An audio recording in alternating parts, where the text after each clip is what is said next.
Hi friends, இன்றைக்கி நம்ம பார்க்க போகிற டாபிக் மயங்கொலி. மயங்கொலினா இங்கிலீஷில் ஹோமோஃபோன்ஸ்லாம் இருக்குல்ல, அதுதான். மயங்கொலி அப்படின்னா என்னென்னா, அது ப்ரொனவுன்ஸ் பண்ணுறப்ப ஒரு வார்த்தை ஒரே மாதிரி தான் இருக்கும், ஆனால் அதோட பொருள் வேறுபாடாக இருக்கும். அதுக்கு பேர் தான் மயங்கொலி.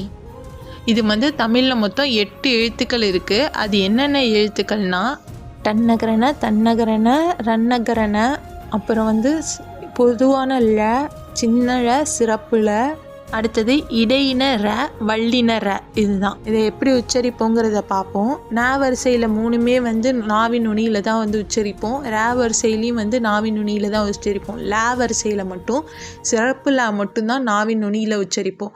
பாக்கி 2 லாவும் நாவின் இரு பக்கங்கள் மூலியமாக தான் உச்சரிப்போம். மேல்வாயின் பல்ல தொட்டு எந்தெந்த எழுத்து வரும்னா தன்னகரனாவும் சின்னலாவும் வரும். மேல்வாயின் அன்னத்தின் முன்பக்கம் ரன்னகரனாவும் இடையின ராவும் வரும். இதுவே மேல்வாயின் நடுப்பக்கம் தன்னகரனாவும் வல்லின ராவும் பொதுல மற்றும் சிறப்புல வரும். மயங்கொலி எழுத்துக்களை சில உதாரணங்களோட பார்ப்போம். இப்போ பனி, பனி ரெண்டுத்துக்கும் சொல்கிறப்போ ஒலிப்பு ஒன்று தான், ஆனால் எழுத்து மாறி இருக்குது. 3 சுழினா 2 சுழினா இருக்குது. இதுக்கு பனிங்கிறதுக்கு வேலைனும், இதோட பனிங்கிறது குளிரையும் உணர்த்துது. இந்த மாதிரி நிறையா உதாரணங்கள் இருக்குது. அதில் சில தான் இங்கே கொடுத்துருக்கோம்.